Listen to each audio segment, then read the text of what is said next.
আমার এই সংবিধান পরিবর্তনযোগ্য নয়। তোমাদের সরকার পাল্টে যায় আর তোমাদের সংবিধান পরিবর্তন করো, সংশোধন করো।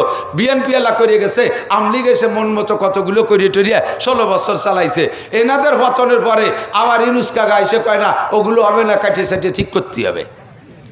আবার কাটিয়ে সেটি ঠিক করে তুই কার হাতে যাবে, সে কবে না উনি একদিন দেশে ছিল না, ও কোনে ছিল আইসে দেশের অবস্থা বোঝে না, কি লেট হয়ে গেছে, ওই তো কটা কমাতি বাড়াতে হবে।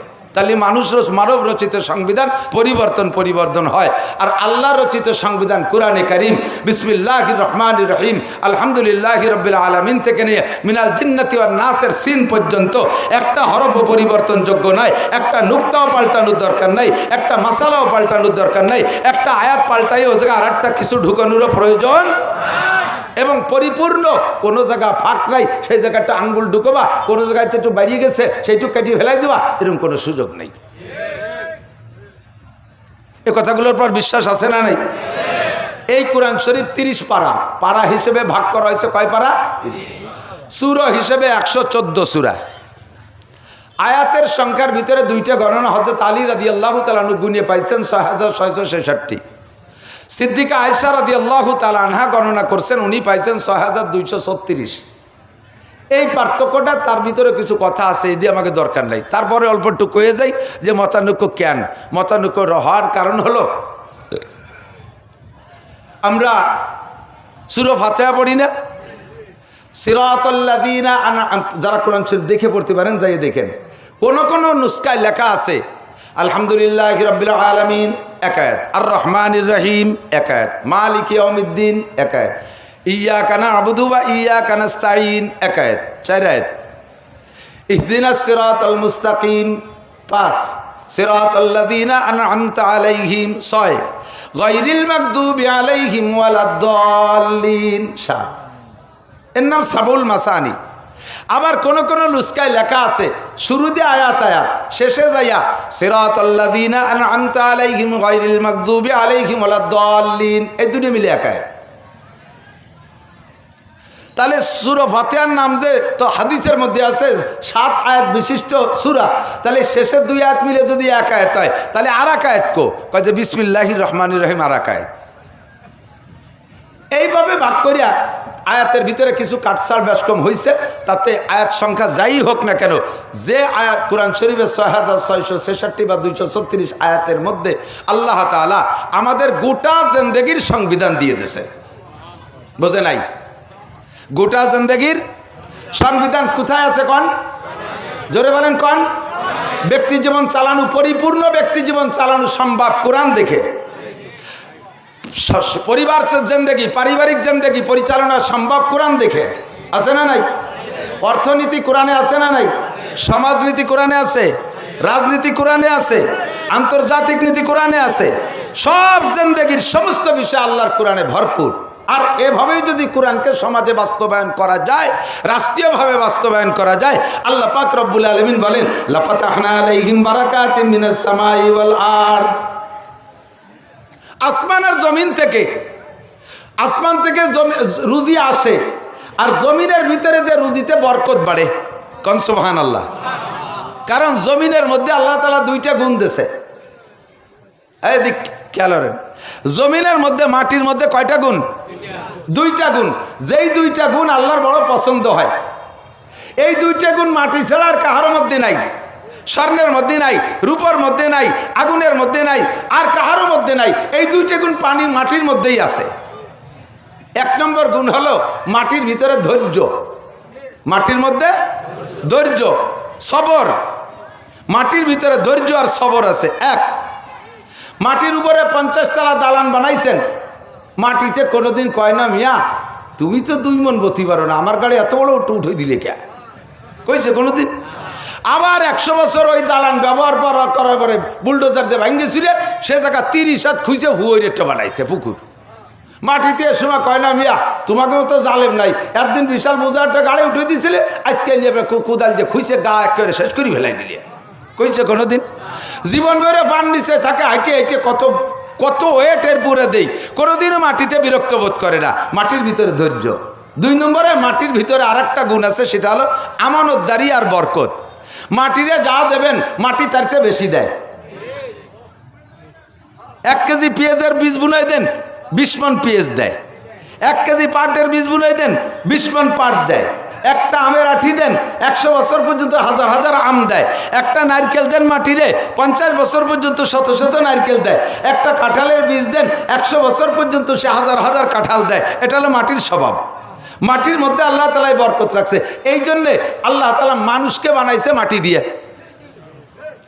স্বর্ণের মধ্যে অহংকার, দিক তাকান, মানুষ সর্বশ্রেষ্ঠ সৃষ্টি, এরে আল্লাহ তাআলা সর্বশ্রেষ্ঠ দামি পদার্থ দিয়ে বানাইতে পারতেন, হীরা কাঞ্চন মণি মুক্তা দিয়ে বানাইতে পারতেন, সোনা আর রূপো দিয়ে বানাইতে পারতেন। কয় না ওই দিয়ে বানানো যাবে না, এর ভিতরে অহংকারে ভরা। যার গলায় হীরা কাঞ্চন আছে তার দিকে তাকানো যেন খালি এরকম জাকি দেয়।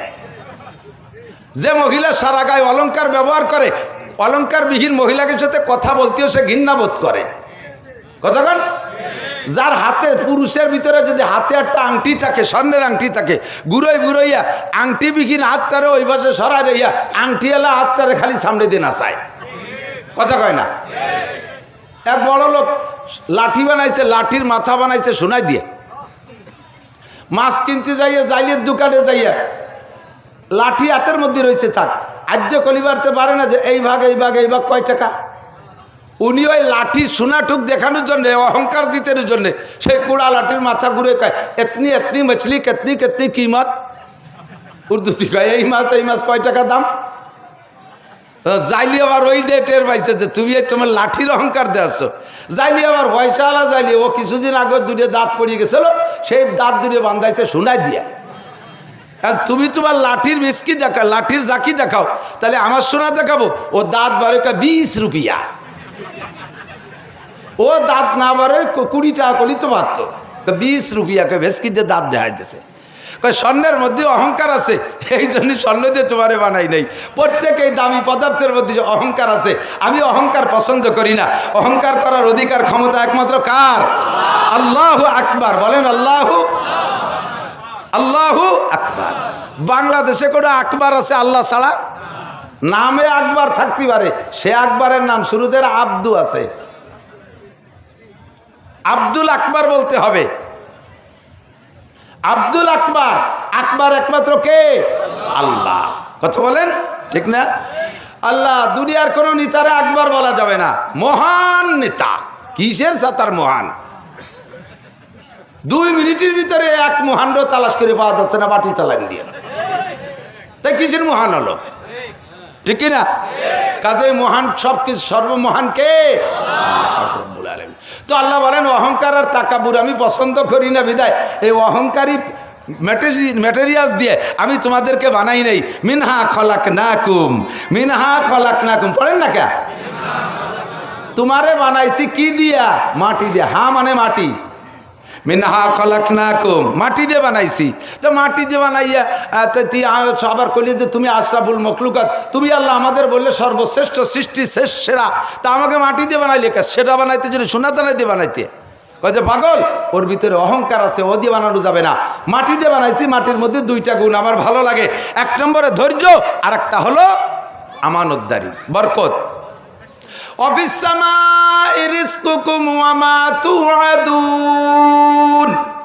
আল্লাহ পাক বলেন আসমান থেকে রিজিক পাঠাই। কোত্থেকে? কথা কয় না? কোত্থেকে? এই জন্য চাই কার কাছে? হাত রেখে এইরকম করে চান না, এরকম করে, এরকম করে না, এরকম করলে হাত কোন দিক থাকে? দাও, উপরের থেকে দাও।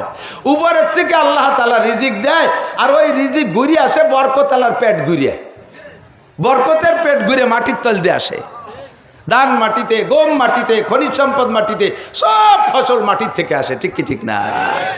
ফাতা ফাক্কারু ফাতা দাব্বারু, ভাবো, চিন্তা করো। আল্লাহর এই কুদরত দিয়ে ভাবলেই আল্লাহরে পাওয়া যায়। একটু ভাবিয়ে দেখি, একটা কথা বলি, সরে যাই।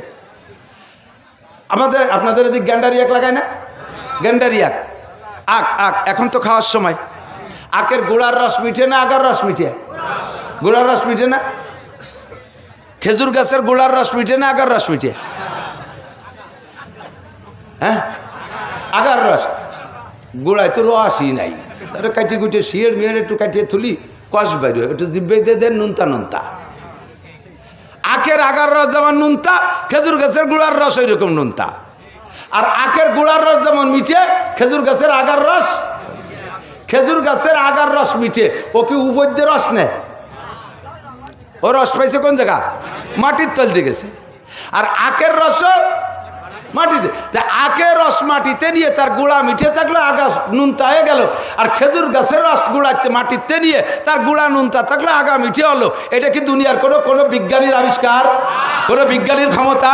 রাজা বাচ্চার কেদার আছে? এ ক্ষমতা কার? আরে আল্লাহরে খুঁজতি কোন জায়গা যাওয়া? আল্লাহর গণেশের মতো 10 হাত নাকি কয় হাত তা তো জানি না। শুনছি যে কিয়ামতের মাঠে সবার মুখে আল্লাহ তাআলা নিজ হাতে খানা খাওয়া দেবে। তাহলে হুজুর গুনিয়ে কোন যে আল্লাহর হাত কয় হান? তোমার ওই আল্লাহর হাত গুনার দরকার নাই, তুমি আল্লাহর এই কুদরত দিয়ে ভাবো কতক্ষণ, তাহলেই তুমি আল্লাহকে পেয়ে যাবা। আল্লাহ তাআলা আমাদের পাওয়ার তৌফিক দিক। যে কথা বলতে চাইছি এদিক তাকান।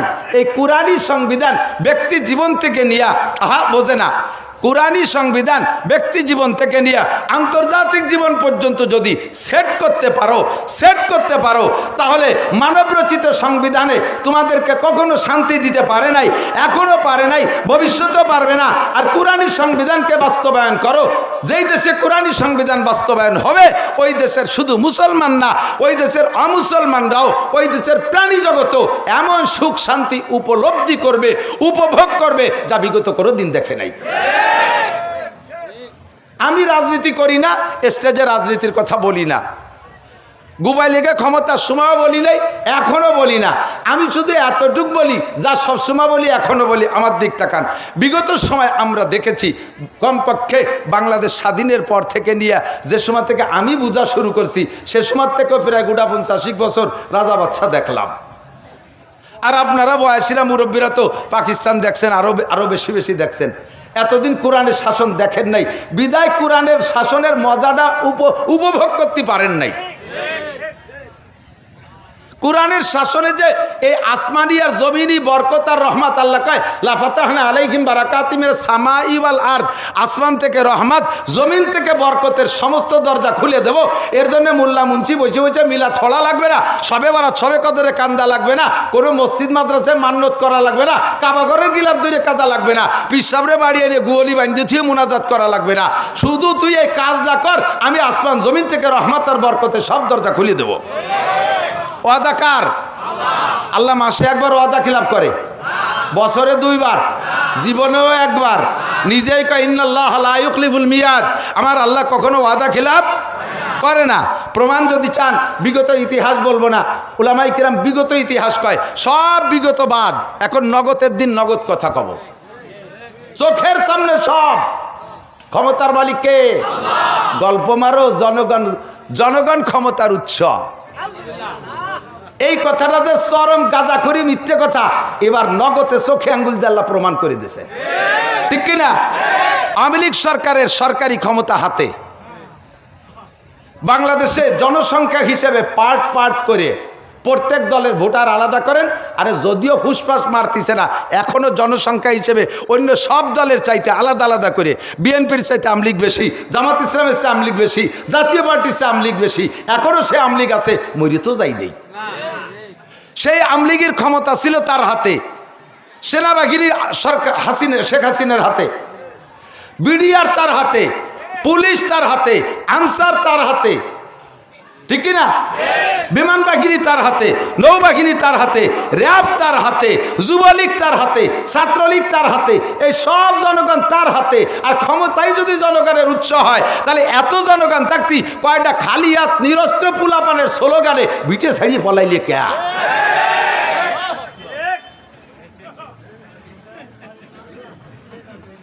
জন্মের সত্যি কথা কইছি না?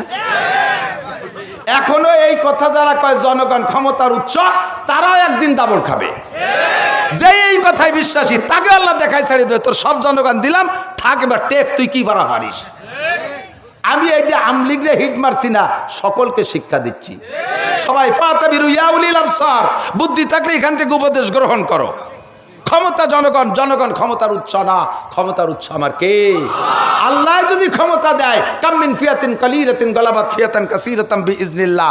বদরের যুদ্ধে মুসলমান 313 জন। কয়জন? 313। তরবারি 3 কেন? জোনাদার তরবারিও না, গোড়া 3 দিয়ে, উট 2 দিয়ে, খালি মালগুলো ওকে ফিটিয়ে রেনে স্যার নিজেরা গেছে আইটিয়ে। আর মক্কা থেকে আবু জাহেল 1000 সৈন্য আনছে, বাছাই করে একেবারে সবচাইতে তেজি ইসরায়েলি সৈন্য, বাছাই করে 1000। অস্ত্র আনছে মার্কাবা ট্যাঙ্ক, যানবাহন, সাজোয়া যান, শ্রেষ্ঠ ঘোড়া প্রত্যেকের পাশার নিচে একটা। আর 500 ঘোড়ার উটের পিঠে, 100 উটের পিঠে শুধু যুদ্ধের সরু সামান বয় আনছে। তাহলে এতর সামনে 313 জন মোল্লা মুন্সি, 3 খেন তরবারি, কি হয় কন্দি দেই? কিছু আর কথা। ক্ষমতার উৎস জনগণ নয়, আল্লাহ যে ক্ষমতার উৎস প্রমাণ করে দেখায় দিয়েছে। কিসসা সবাই জানেন, শুধু আমার তরতিবে আসছে তাই আমি ইশারা দিয়ে যাচ্ছি। আল্লাহ পাক রব্বুল আলামিন এই 313 জনের হাতে ওই 1000-এর 70 ডরে জায়গায় জবই দিয়ে জাহান্নামে পাঠায় দিয়েছে, আর 70 ডরে ধরে গুগু মুড়াই দিয়ে বান্ধে বাড়ি নিয়েছে। আর কয়টা কোন পাশে লুঙ্গি খুলি দিয়ে পলাইছে তার ঠিক নেই। সমস্ত মালামাল ফেলাই দিয়ে বিল আর আলি সরের মধ্যে দৌড়াইছে খালি ড্যাংটা হইয়ে, জুতো ভাই দিতে চুমাই পাইনি। আর এই উটমুট সব মুসলমানরা দখল করে নিয়েছে। ক্ষমতার উৎস কি জনগণ না আল্লাহ? আল্লাহ তাআলা বলেন, তুমি আমার এই কোরআনী সংবিধানকে সর্বক্ষেত্রে বাস্তবায়ন করো। এরকম চোখের সামনে যেমন এবার দেখাইছি, ভবিষ্যতে বেয়াদবি কেউ করলে তারও দেখাই ছেড়ে দেব। এর রহমত আর বরকত যদি তুমি পাইতে চাও তাহলে চোখের সামনে দেখো, আমি টাকা দেবো। যদি কেউ যাইতে চান আমি সব টাকা দেবো না, আপনিও দেন, আমি কয় টাকা দেবো, আফগানিস্তান যেয়ে দিয়ে আসেন। মাত্র 22 সালে তারা স্বাধীন হয়েছে, 22-এর পরে 24, 2 বছর চলে, 21 সালের শেষে 2 বছর, অনলি 2 বছর। এই 2 বছরে আফগানিস্তান 2 বছর আগে কি করছে, রাশিয়াওয়ালা মারছে 20 বছর। আর আমেরিকার নেতৃত্বে ন্যাটোর 42টা দেশ আইসা বিশ্বের শ্রেষ্ঠ অস্ত্র দিয়া এই মোল্লাকে মারিয়ে বিটে ছাড়া করছে, বাংকারের মধ্যে ঢুকাই দিয়েছে, পাহাড়ের তলে ইন্দুরির মতো গর্ত বানায় পলায় পলায় রয়েছে এই মোল্লা মুন্সিরা। কি শুনায় আছে কয়টা রাইফেল ক্লাসিনকপ দূরিতে হুশ করে একটা মারিয়ে দিয়ে ইন্দুরি গাড়ার মধ্যে যে পলায়। আল্লাহ তাআলা সেই মোল্লা বেগে হাতে 42টা বিশ্বসেরা 42টা বাহিনীকে, 42 দেশের বাহিনী ন্যাটোকে এমন মার খায় তার দাঁড়াইছে, জুতোর মালা গলায় দিয়ে তাড়াই দিয়েছে তাদেরকে। লাস্ট ফিনিশিং তাদের সাথে যুদ্ধ করছে 20, রাশিয়ার সাথে 20, 40 বছর যুদ্ধ করার পরে ওই দেশের কোনো জায়গা বোমা মারতে আর বাকি ছিল না, জমি তামা হয়ে গেছে। ফেলাইতে যখন চলে গেছে, আর মোল্লারা কোরআনী আইন বাস্তবায়ন করছে সেই আফগানিস্তানে। মাত্র 2 বছরের ভিতরে তাদের রেমিটেন্সের দাম, তাদের টাকার দাম সারা পৃথিবীতে রোল নাম্বার 3। আমেরিকার ডলারের চাইতে আফগানের টাকার দাম বেশি। আমাদের টাকার কত দাম দেখছেন না? 13 সালে হজে গেছি, সে সময় 20 টাকা দিয়ে 1 রিয়াল কিনছি, আর এবার রোজার পরে উমরায় গেছি 33 টাকা দিয়ে রিয়াল কিনছি। দাম খালি নিচের দিক বাড়তিছে। আর সেই মূল্যে টাকার দাম 2 বছরে বিশ্বের ভিতরে রোল নাম্বার 3। আর একটা খেলা শুনবেন, সেই জমি রয়েছে, গাছপালা যা ছিল আগের ডালিম বাগান, সেই ডালিম বাগানই রয়েছে। গাছ কাটি গুটে নতুন গাছ লাগাবে সে পয়সাও নাই, এর ভিতরে তারা জমি টমি পাইছে, সেই গাছই রয়েছে, তাই পরিচর্যা করছে। আর আসমানের কাছ থেকে চাইছে, আসমানের মালিক তুমি বলছো আসমান থেকে রিজিক আসে, তাই রিজিক দিয়ে দাও। গাছও জমিও সেই আফগানিস্তানের, গাছও সেই আগের ডালিম গাছ, গাছও পাল্টাই নেই।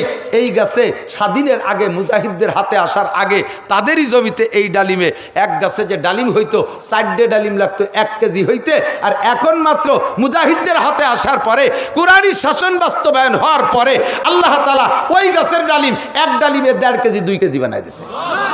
আফিস সামা রিজকুকুম ওয়া মা তুআদুন, আসমান থেকে রিজিক আসে। লা ফাতাহনা আলাইহিম বারাকাতিম মিনাস সামাই ওয়াল আরদ, আসমান আর জমিন থেকে রহমত আর বরকতের দরজা খুলে দেওয়া হয়। আল্লাহ ওয়াদা করেছে, প্রমাণ পাইতে চাইলে আফগানিস্তান যে দেখে আসেন। আল্লাহ তাআলা আমাদের বাংলাদেশকে এরকম নসিব করে, বলেন আমিন। এখন নিউট্রাল, এখন ফ্রি, কোনো সরকার নাই, তত্ত্বাবধায়ক সরকার বা অন্তর্বর্তীকালীন সরকার, মানে আমি আপনার মতো একজন আর কি। আমাকে এখানে ভোট ছাড়া আর কি যা হয়েছে তাই আর কি। তাই এখন ফ্রি টাইম আছি, সামনে যে সরকার আসবে এই সরকারটা আমরা ন্যায্য, ইমানদার, আল্লাহওয়ালা। অনেকে আছে কোরআনের নাম দুইয়ে খাইয়ে সংসদে যাইয়ে উল্টোপাল্টা টালটুবাল্টু করবে, এরকম 2 নম্বর হুজুর পার্টি না, কথা কন না কেন? 2 নম্বর হুজুর পার্টি না, 1 নম্বর পিওর মুত্তাকিন হুজুর পার্টি, যারা আল্লাহকে ভয় পায়, যারা, তাদের মাধ্যমে আল্লাহ তাআলা দেশটা চালানোর ব্যবস্থা করে দিক। আমরাও যেন বাংলার জমিনে দেখি যে সময় মতো বৃষ্টি হয়, 1 পেঁয়াজে 1 পোয়া হয়ে যায়। পেঁয়াজের এলাকা না, এই দিক দিয়ে পেঁয়াজ এক পিঁয়াজে এক পোয়া হয়ে যায়, 4 পিঁয়াজে কেজি হয়ে যায়। এরকম জন্য আল্লাহ তাআলা বরকত দিয়ে দেখুন, আমিন। তো কোরআন শরীফ সব জায়গা আমাদের লাগে কি লাগে না, এবং প্রযোজ্য। তো সারা কোরআন শরীফের একটা আয়াতকে অস্বীকার করলে আপনি কাফের। এদিক আবার এদিক কয় কি, কোরআনের ভিতরে বাপের পরিত্যক্ত সম্পদ বন্টন করতে যে আল্লাহ তাআলা যে সংবিধান দিয়েছে এটা সঠিক হয় নাই, এটাকে সংশোধন করিতে হইবে। যেদিন এই কাম করছে সংশোধন করিও ছাড়ছে সরকারিভাবে, ছেলেও যা পাবে মাইও। বাপের সামনে ছেলে মারা গেলে সেই ছেলের ছেলেরা বেওয়ারেস হয়ে যায়, এটা কোরআনের কথা। কয়টি হবে না, তারাও পাবে। আল্লাহ তোমার সে কম বোঝে না, বুঝে শুনে সংবিধান বানাইছে। তুমি যদি এর মধ্যে আঙ্গুল ঢুকাই ওটাকে পরিবর্তন করো, যদি এটাকে তুমি রাষ্ট্রীয় সংবিধান বানাও, তাহলে তুমি সেদিন কাফের হয়ে গেছো।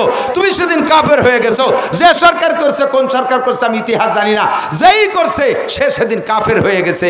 একটা আয়াতকে যদি অস্বীকার করে, আল্লাহ পাক বলেন, আল্লাহ নবী বলেন, মা আমানা বিল কোরআনে মানিস্তা আল্লাহ মাহারেমাহু, কোরআনের একটা আয়াতকে অস্বীকার যে করবে, 6665 আয়াতকে মানে, পড়ে, তিলাওয়াত করে, আমল করে, একটা আয়াতের পর তার অভিযোগ ওই লোকটা যেন গোটা কোরআনকে অস্বীকার করলো। আর কোরআনকে অস্বীকার করা মানে কাফের হয়ে যাওয়া। কথা বলেন, কোরআনকে অস্বীকার করলে কি হয়? কোরআনকে অস্বীকার করলে কি হয়? আর কাফের হলে কি হয়? কাফের হলে কাফের হয় না, কাফের হলে আরো মেলাতে হয়। কি হয়? কাফের হলে আপনি পুরুষ, আপনি কাফের হয়ে গেছেন, আপনার ঘরে স্ত্রীরা আবার আপনার আকীদায় বিশ্বাসী না, সে জায়গা মতো ঠিক আছে, দুইজনের বিয়ে ভেঙে গেছে, তালাক দেওয়া লাগে না, আপনার বউটা ছুটি গেছে। এই ছুটা বউ নিয়ে রাত যাপন করবেন, জিনার গুনাহ হবে। 2 নম্বর। 3 নম্বর, এরপরে যদি বাচ্চা কাচ্চাটা হয় তবে জারুর বাচ্চা, হারামজাদা জারুর সন্তান। 4 নম্বরে বিনা তওবায় আবার কলেমা পড়ে মুসলমান না হইলে, আপনি যদি ওই অবস্থায় মারা যান, আপনার মুসলমানদের তরিকায় কাফন পরানো যাবে না, গোসল করানো যাবে না, জানাজা পড়ানো যাবে না, মুসলমানের কবরস্থানে দাফন করানো যাবে না, তোমারে পাঠাই দিতে হবে শ্মশানে, পুড়াইয়ে ছাই বানায় উড়িয়ে দেবে। এত কিছু হলো কাফের রেজাল্ট একটা আয়াতকে অস্বীকার করলে। এবার আল্লাহ পাক রব্বুল, মনে রাখবেন একটা একটা করে, আল্লাহ পাক কোরআন শরীফের ভিতরে যে বিষয়গুলোকে ইম্পর্টেন্ট মনে করেছেন, ইম্পর্টেন্ট ইংরেজি তো বোঝেন, আমি আবার ইংরেজিতে আলিফও জানি না, দুই একটা শিখি তাই কই, তা আবার জায়গায় জায়গায় ভুল হয়ে যায়, শেষে আবার কমেন্টে মেলা দীক্ষা টিক্ষা দেয়, যদি ছাড়িয়ে দিয়েছি ফেরা ইংরেজি কয়া। তো আমার মনে হয় এটা ভুল কই নেই, যেটা ইম্পর্টেন্ট জরুরি, ঠিক আছে নাকি, এইটাকে আল্লাহ তাআলা একটু আলোচনা বেশি করেছেন। যেটা আরও জরুরি সেটাকে আরও বেশি আলোচনা করেছেন, ভেরি ভেরি ইম্পর্টেন্ট, ঠিক আছে নাকি। আপনাকে সে শিখে আবার আপনাকে ফেরত দেই। তো ইম্পর্টেন্ট, ভেরি ভেরি ইম্পর্টেন্ট আল্লাহ তাআলা বাছাই করছে। কিয়ামত পর্যন্ত ফিরাউন মার্কা যত কাফের বিগত চলে গেছে, তার ভিতরে সবচাইতে বড় ধামলা ফিরাউন আর নমরুদ আর সাদ্দাত। এই জন্য আল্লাহ তাআলা সবচেয়ে কোরআন শরীফের ভিতরে ফিরাউনের কিস্সার আলোচনা বেশি করছে, তারপরেই সাদ্দাত নমরুদের আলোচনা, এরপরে করছে অন্যদের। কেন করছে? কিয়ামত পর্যন্ত আর তো নবী আসবে না, আর আসমানি কিতাব আসবে না, এক কিতাবের মধ্যেই সারিয়ে দেব। কিয়ামত পর্যন্ত বহুত সাদ্দাত আসবে, বহুত নমরুদ আসবে, বহুত ফিরাউন আসবে। সব ফিরাউনরা এই ফিরাউনের কাছ থেকে যাতে সবক নিতে পারিস। ফাতাবিরু ইয়া উলিল আবসার। বর্তমান বিশ্বে ফিরাউন আছে না নাই? নেতানিয়াহু ফিরাউন কিনা? নমরুদ কি বলা হয়, জো বাইডেন ফিরাউন কিনা? হ্যাঁ, নমরুদ কিনা? নমরুদ ইব্রাহিম আলাইহিস সালামের সময় হাজার হাজার শিশু সন্তান হত্যা করেছে। ফিরাউন মুসা আলাইহিস সালামকে দুনিয়া আসতে দেবে না বলে শিশু সন্তান হত্যা করেছে। আর এই শুয়োর, সাড়ে শুয়োর, লাল চামের শুয়োর, এই শুয়োরটা নেতানিয়াহু 16 থেকে 17 হাজার শিশু সন্তান হত্যা করে দিয়েছে। তাহলে এরা ফিরাউন না? আর আমার খালি ও দেশে পাঠাবো কে ফিরাউন? আমাকে বাংলাদেশেও ফিরাউন আছে না? তো এই সব ফিরাউনের শিক্ষার জন্য আল্লাহ তাআলা এই কিস্সাগুলো বেশি আনছে। 2 নম্বরে, আমাদের মুসলমান হওয়ার পরে সবচাইতে শ্রেষ্ঠ ইবাদত কোনটা? জিকির। মাইজবান্ডার যাওয়া, আটরশি, চন্দ্রভাড়া যাওয়া, সবচেয়ে শ্রেষ্ঠ ইবাদত কোনটা? নামাজ। কয় না কে? না পড়েন না বলে জানেন না, ভর্তি ভর্তি ভুলিয়ে গেছেন, সেই জন্যই কর না। শ্রেষ্ঠ ইবাদত কি? নামাজ। এই জন্য নামাজের আলোচনা কোরআন শরীফের ভিতরে 82 বার। কয়বার? 82 বার। ইম্পর্টেন্ট না, এটা ইম্পর্টেন্ট, ভেরি ভেরি। আরেকটা আছে, নামাজ শ্রেষ্ঠ ইবাদত কালাম, শ্রেষ্ঠর উপরে কি আর কিছু থাকে? সবচেয়ে বড় তার উপরে কি বড় থাকে? একজনটা 4 ভাই, 1 বছর পর পর হয়েছে টপ টপ টপ টপ করে 4 ভাই, 4 বছরে 4 ভাই। ছোট থাকতে আমার ছোট ছোট, কিন্তু ঝাঁকা মারিয়ে 16, 18, 20, 22 বছরের সময় 4 ভাই একে ধাক্কায় বিটা হয়ে গেছে। এক এক বছরের ডিস্টেন্স তো বোঝা যায় না কোনটা বড় কোনটা ছোট। এক মুরব্বী মাঝিজনটা জিজ্ঞেস করছে, তোকে তো সব কাই বাইরে একরম দেওয়া যায়, তোকে কিন্তু বড় কিনা? কাকা সবচেয়ে বড় আমি, তার চেয়ে বড় মেবাই। সবচেয়ে বড় আমি, তার চেয়ে বড় মেবাই। তার এটা ভাও কথা না। তো সবচেয়ে বড় বারবার বড় থাকে কে রে? তাহলে সবচেয়ে বড় ইবাদত নামাজ, এর মধ্যে সন্দেহ নাই। দিগের পার্থক্যে আরেকটা আছে ভেরি ভেরি ইম্পর্টেন্ট। নামাজ এমন ইবাদত, এই এদিক তাকান, কিয়ামতের ময়দানে সর্বপ্রথম জিজ্ঞাসা হবে নামাজের। সর্বপ্রথম কিসের?